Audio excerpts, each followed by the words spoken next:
Welcome to the Dinosaur Review for Kids podcast, a show all about reviewing dinosaurs on a scale of 1 to 10 fossils before only the elite terrible lizards make it into the Prehistoric Cage Match. This program is presented by the Stomp Company and can be heard within all the rock layers across the planet. Grab your dinosaurs and your official scorecard because it's now time to dig for dinosaurs. Here's your Mesozoic host, Dinosaur Ranger Anthony. Welcome all my junior paleontologists to the Stomp Studios on this March 7th, 2024. This prehistoric cage match starts right now. Dinosaurs! Today we have something big, something loud, and something out of this world. Well, actually, dinosaurs are found under this world, but at one time they lived on our world. Anyways, it's time for the 8th Prehistoric Cage Match. Now, just in case you all forgot, after 81 amazing episodes, my name is Dinosaur Ranger Anthony, and I'll be your narrator for today's Godfather-like tale. This cage match is gonna be like no one other. But before we get started, thank you all so much for joining me for another astonishing episode. The Dinosaur Review for Kids podcast and the Stomp Company are proud to provide a prehistoric arena for this Who Would Win battle. In just a moment, the top 2 scoring dinosaurs from season number 8 of the Dinosaur Review for Kids podcast will stomp up from their paddocks below and face off one-on-one in a dinosaur battle for the ages. I also have some big news! Last month I bought the Dino Bus! I'm just so excited to transform this old school bus into a premier traveling museum for my amazing community. If you'd like to see pictures of what it looks like, then go to my second Facebook page. Just search the Dino Bus on Facebook. Be sure to follow our page while you're there. Also, another little fun fact, the bus was made in 1993, and this is the same year the first Jurassic Park movie was released. How symbolic is that? It's definitely going to live up to its phrase, when dinosaurs ruled the earth. Now back to the prehistoric cage match. Over the last 9 episodes of the Dinosaur Review for Kids podcast, I've reviewed a number of dinosaurs and other Mesozoic era genus. This season included the Carcharodontosaurus, the Corythosaurus, the Archelon, the Dracorex, the Dimetrodon, the Baryonyx, the Nigersaurus, the Pachyrhinosaurus, the Hesperosaurus, and thanks to that pesky Y2K bug, the Deinonychus.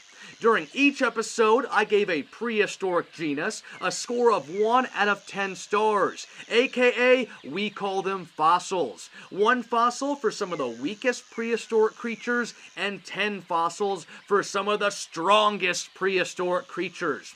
Every 10th episode, I take the top 2 scoring dinosaur genus from the current season or the previous 9 episodes, and we let them go one-on-one in the prehistoric cage match. This is the ultimate Who Would Win battle. Now let's get this show started. Who's with me? Today's matchup is between 2 bipedal carnivores, which we call theropods. It's a meat eater found in Western Europe and a meat eater found in Northern Africa. But today the battle will take place in the streets of prehistoric Little Italy. Now let's bring the dinosaurs up to the battlefield. Andiamo! Stomp Chomp Roar welcomes you to the 8th Prehistoric Cage Match. We are live from the Stomp Chomp Roar Science Lab Studios. This is the moment you've all been waiting for. It's the Prehistoric Cage Match.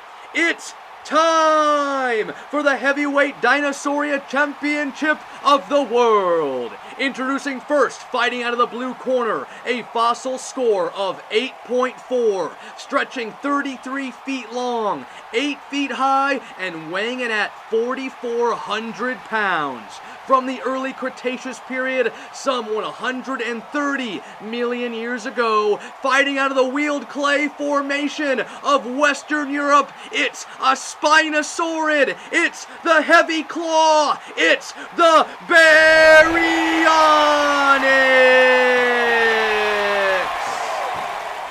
Introducing its opponent, fighting out of the red corner, a fossil score of 9.1, stretching 44 feet long, 12 feet high, and weighing in at an astonishing 16,000 pounds. From the mid-Cretaceous period, some 100 million years ago, fighting out of the continental intercalaire formation of northern Africa. It's one of the largest theropods to ever walk on the earth. It's the shark-toothed lizard. It's the Carcharodontosaurus. No disqualifications, no countouts, falls count anywhere. Let's have a fair, clean fight, touch claws, and back into our corners. Round one, fight! Ciao, all my junior paleontologists. We've once again made it back inside the arena, or should I say Coliseum, for another fabulous Who Would Win battle. It's time to find out who will be the 8th Prehistoric Cage Match champion on the Dinosaur Review for Kids podcast. Stomping down the cobblestone streets of the prehistoric Little Italy is a lone Baryonyx who was first found back in 1983. This average-sized sailless Spinosaurid is on the lookout. With each 3-toed step, the Baryonyx makes sure to look both ways for any kind of Mesozoic trouble. This dinosaur weighs less than half the size of the mighty Carcharodontosaurus. The Baryonyx is the ultimate underdog in today's matchup. As the Baryonyx continues down the street, it glances inside all of the storefronts that line the Boardwalk Empire. Tony's Restaurante, Piccolo's Florist, and Satrial's Pork Store.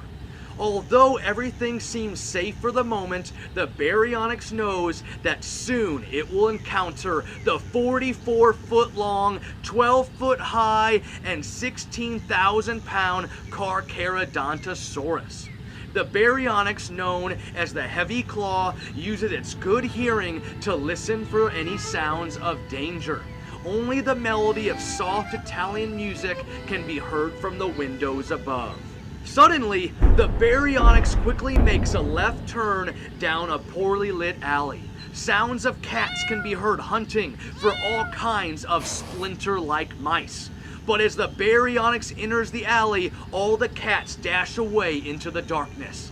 Trash cans and old pizza boxes from Archelon's Pizzeria begin to litter the pathway as the Baryonyx stomps them into the ground. Nonetheless, the Baryonyx keeps stomping forward. Just on the other side of the block, standing in front of a candlelit restaurant called Capone's, is one of the largest known theropods to ever walk on this earth. Some say it's even bigger than the Tyrannosaurus Rex. This African apex predator, known as the Carcharodontosaurus, and sometimes even the Carcharodontosaurus or the Carcharodontosaurus, stands silent as it looks towards the prehistoric alley. This dinosaur was found way back in 1914 and was named by the famous Ernst Stromer. Stromer also happens to be the same paleontologist who named the Baryonyx's main family member, aka the Spinosaurus. I don't think the Carcharodontosaurus likes that too much. But anyways, the stellar hearing of the Carcharodontosaurus begins picking up sounds of trash cans being scattered across the nearby alley. It must be the Baryonyx on the hunt. The Carcharodontosaurus smells the air with its reptilian-like nostrils and knows that danger is near. Suddenly, the Carcharodontosaurus stomps its right foot into the ground. Seconds later, 3 Compsognathus, also known as Compies, charge out of Capone's and towards the prehistoric alley. These Compies are 4 feet long and weigh only about 7 pounds each. They're no more than a Cretaceous period chicken wing. Can I get some ranch dressing, please? Back in the prehistoric alley, the Baryonyx continue stomping towards Mulberry Street. The lights of the buildings begin to get brighter and brighter as the Baryonyx stomps closer. As the Baryonyx reaches Mulberry Street, it notices Italian flags hanging from all the second floor rooftops above. The Baryonyx turns left outside of the prehistoric alley and quickly locks its great eyesight with the shark-toothed lizard known as the Carcharodontosaurus. This dinosaur weighs as much as 128,000 meatballs! The Baryonyx begins to drool from its lower, spoon-like front jaw. Who's hungry for Grandpa Tony's spaghetti? The Carcharodontosaurus is used to hunting all kinds of giant sauropods like the Paralititan. So the Baryonyx should be a quick and easy win for this spicy meatball we call the Carcharodontosaurus. Quickly, the 3 Goodfella-like Compies rush up to the Baryonyx in order to protect their godfather-like Carcharodontosaurus. These little Compies are no match, though, for this mid-sized theropod. The Baryonyx takes 2 big steps forward and quickly stomps 2 Compies into the ground. At the same time, the Baryonyx lowers its 37-inch skull, which exposes its small midline eye crest on its head. With 1 big snap of its jaws, the Baryonyx eliminates Compy number 1, 2, 3. The Baryonyx crushes the Compy just like a fresh cannoli from the bakery of the cake boss, Buddy Velastro.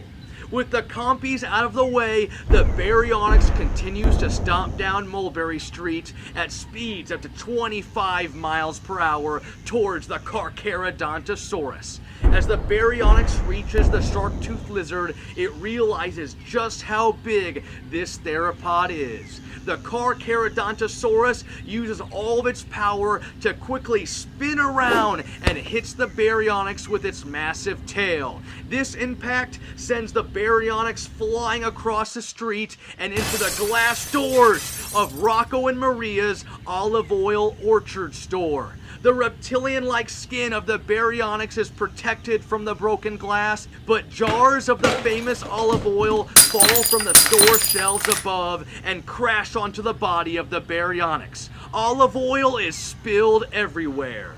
The heavy claw jumps back onto its feet as it shakes off all the oil, just like a wet dog, before charging towards the Carcharodontosaurus once more.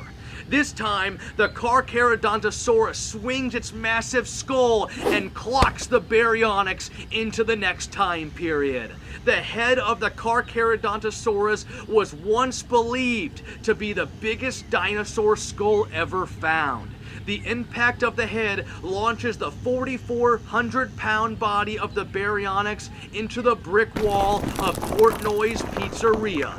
Mozzarella cheese and pepperonis cover the Baryonyx, who now looks like lunch for the Carcharodontosaurus. Just as before, the Baryonyx quickly jumps back onto its feet, but this time remains very still.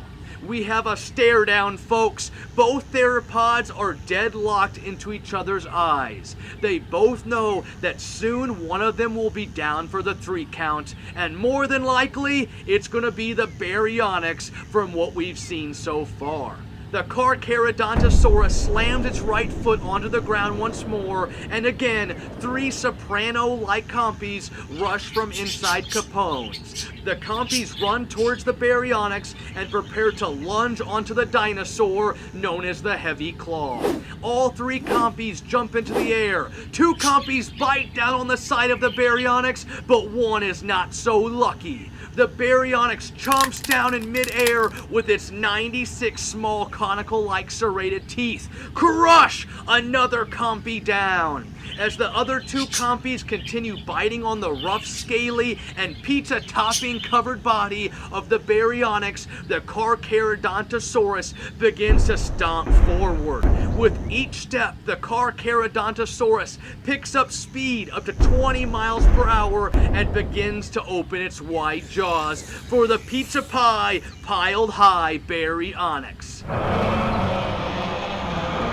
What was that? Instantly, from the rooftop above Scalise's shoe store, a large roar can be heard. The Carcharodontosaurus quickly turns its head in the opposite direction of the baryonyx as it reacts to the roar of another massive theropod. Simultaneously, the baryonyx spins around, shaking off the compies and the remaining pepperonis. Both compies are thrown into the pizza ovens inside of the brickless storefront of Portnoy's. The baryonyx quickly dashes away into the night. When the Carcharodontosaurus turns its head back towards the baryonyx, it's gone. The Carcharodontosaurus is now alone once again, but 6 compies have been eliminated from its mafia-like squad, or should I say, its dino pack. The bigger question, though, is what was that roar? Could it have been, you know, the spiny lizard? It couldn't have been, right? At this moment, the Carcharodontosaurus turns around and walks back towards Capone's, only to see the baryonyx blocking the front door. How did the baryonyx get there so quickly? Did it run around the block? Did it find an old speakeasy passageway? It's almost like there's 2 of them. The Carcharodontosaurus begins charging towards the baryonyx. With each stomp, the cobblestone bricks from the street are crushed into pieces. This time, the lightweight quickness of the baryonyx works in its favor. The baryonyx swiftly jumps out of the way, using its long tail for stability. The Carcharodontosaurus runs right past the baryonyx and up to the front doors of Capone's, smashing into the big wooden front doors. The Carcharodontosaurus turns around and faces the baryonyx. The Carcharodontosaurus roars into the sky as it realizes the baryonyx snapped its jaws onto its left leg with its long and narrow crocodilian-like snout as it ran by. How did it get that bite in? The baryonyx quickly turns on another offensive strike and stomps towards the Carcharodontosaurus as it looks for another spot to bite. The Carcharodontosaurus, though, swings its body and deflects the baryonyx into the neighboring store called Vito's Jewelry and Pawn. Gold necklaces and pinky rings explode into the sky. The Carcharodontosaurus, with its massive body and long tail, is just too much for this mid-sized theropod. This time, the baryonyx is a little slower at getting back onto its feet after now crashing into 3 storefronts. With a swift 3-toed stomp, the Carcharodontosaurus slams its right foot against the ground once more. Just as before, 3 Jersey Boy-like compies rush from inside Capone's, jump off the wooden doors, and make their way towards the baryonyx. Each compy lunges into the air and lands on the body of the heavy claw dinosaur. The compies begin to bite the baryonyx as it roars into the sky above. The baryonyx begins to spin around in an attempt to shake off the little meat eaters, but its strength is getting weaker and weaker.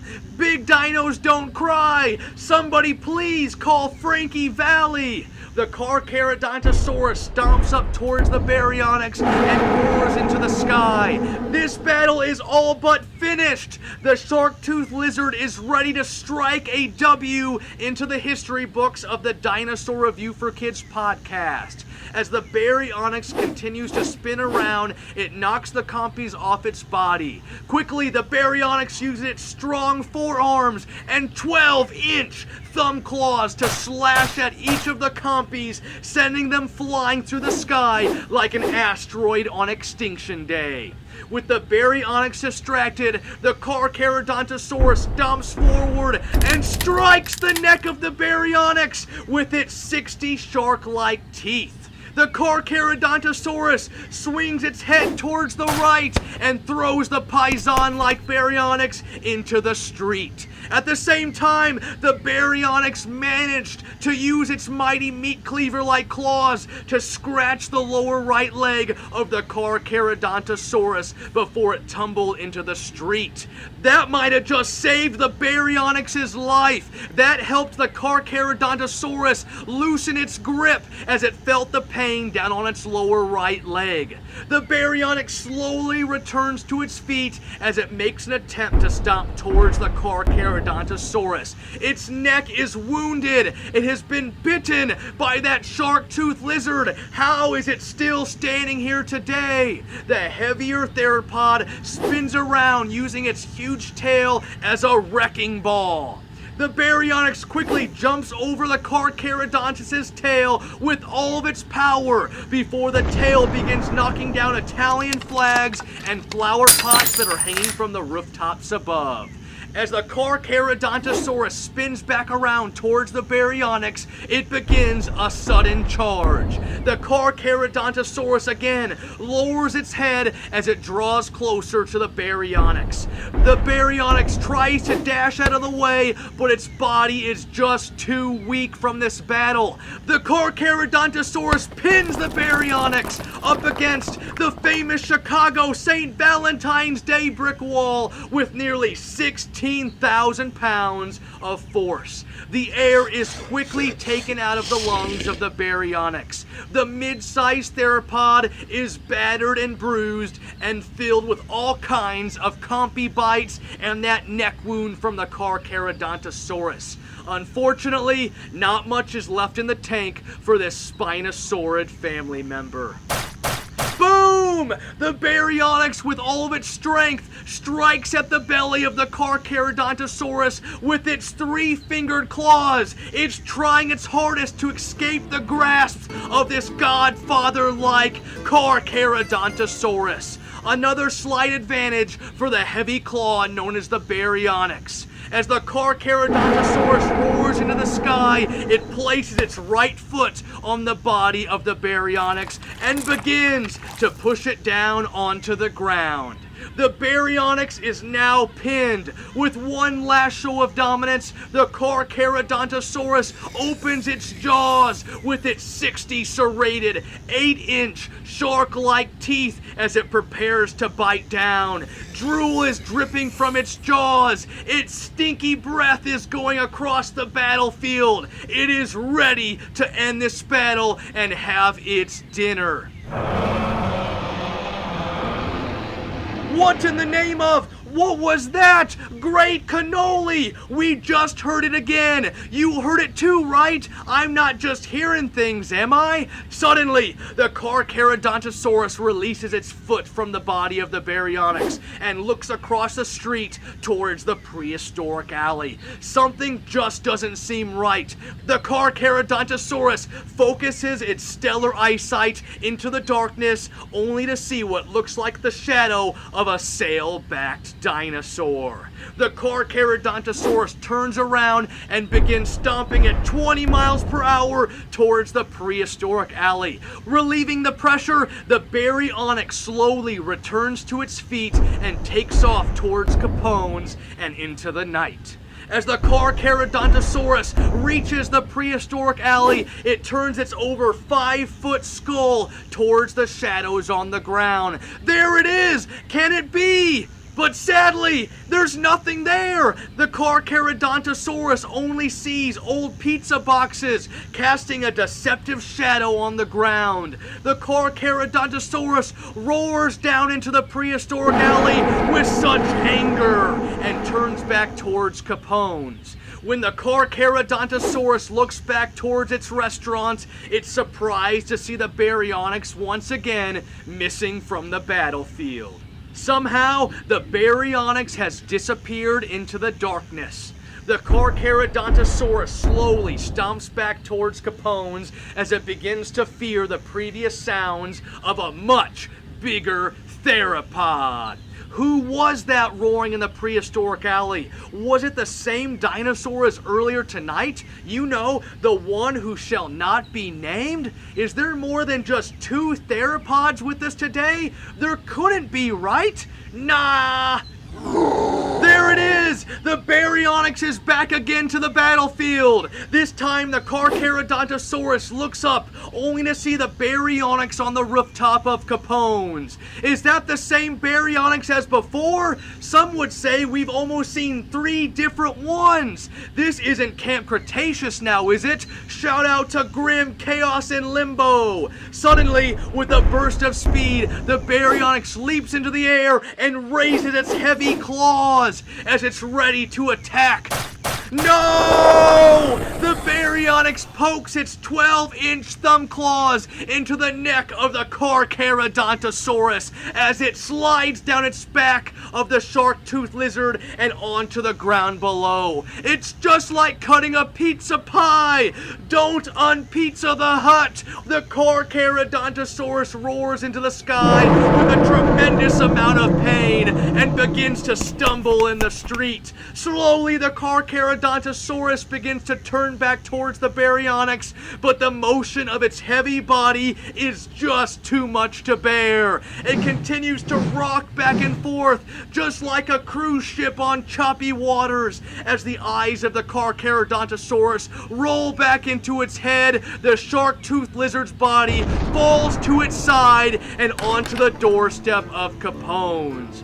The Baryonyx quickly steps up to the body of the shark-toothed lizard and roars into the sky as it bites down on the pizza-filled belly of the Carcharodontosaurus with almost 100 conical-like teeth. One bite, everybody knows the rules. Somebody grab me some salami. The eyes of the Carcharodontosaurus go black. This battle is over. Mambo Italiano. Pontiero power. Arrivederci to the Carcharodontosaurus. It's a theropod win for this Spinosaurid known as the very first piscivore. But tonight, there will be more than just fish scales in its stomach. Tonight, it's having Carcharodontosaurus. Somebody ring the bell. And now for your Dinosaur Review for Kids Prehistoric Cage Match highlights. What a prehistoric cage match for the mighty dinosaur Roman Empire.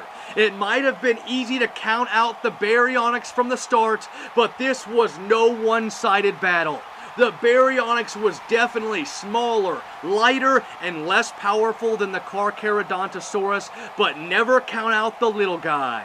First, the Carcharodontosaurus seems to control the battlefield, especially with its use of those pesky compies. The Baryonyx seemed like it just couldn't get a win and was constantly thrown around the battlefield.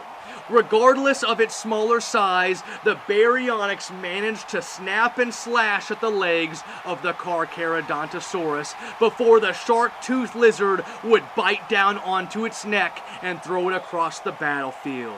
Thankfully, the slash onto the legs of the shark-toothed lizard forced the Carcharodontosaurus not to give a full bite onto the Baryonyx's neck. Otherwise, it would have been over right then and there. After that, we saw the Carcharodontosaurus go in for the kill before we heard that powerful roar coming from down the prehistoric alley.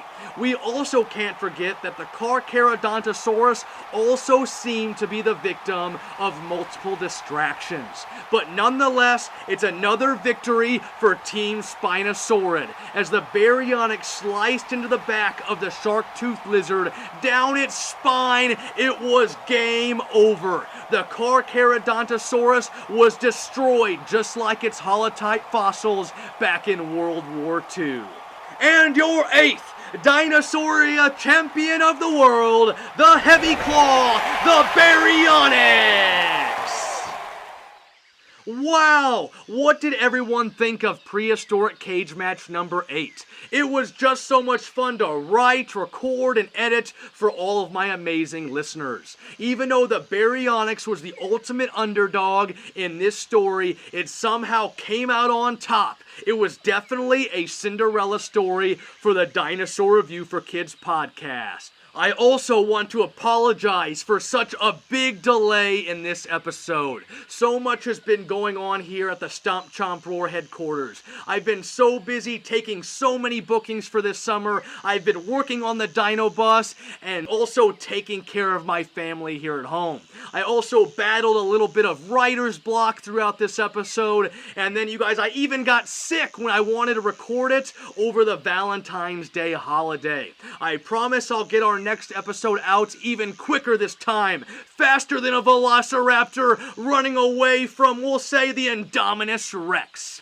Now, speaking of our next episode, remember, since we just finished another 4 Prehistoric Cage Match episodes, episode 50, 60, 70, and 80, it's time to let the last 4 champions go back inside the arena and face off in a battle we like to call the Clash of the Dinosaur Champions. This time, we have 4 theropods. Can you believe that? No love for those herbivores. It's just not fair. If it was up to me, well, it's not up to me. The fossil scores don't lie, and the dinosaurs known as theropods know how to fight their own battles. Our second Clash of the Dinosaur Champions will be between the Carnotaurus, the Acrocanthosaurus, the Ichthyovenator, and now the Baryonyx. Oh, look what we have there. We have 2 Spinosaurids in this battle.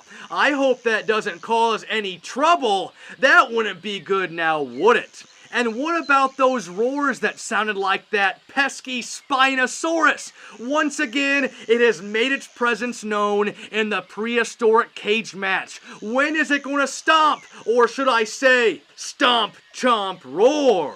Anyways, give me a few weeks to get this next battle written, recorded, and edited. I would like to have this done before my Disney cruise vacation on April 6th, so be on the lookout during the first week of April. The Clash of the Dinosaur Champions will be live from the Yellowstone Ranch, home of the Carnotaurus. Well, I think it's time for me to go do some work on the Dino Bus. Be sure to head over to my second Facebook page by searching The Dino Bus to see tons of pictures and even a time-lapse video of some of my demolition work last weekend. You won't be disappointed. Now, until next time, my name is Dinosaur Ranger Anthony, your godfather-like host for today's podcast. And as always, keep digging for dinosaurs. Arrivederci!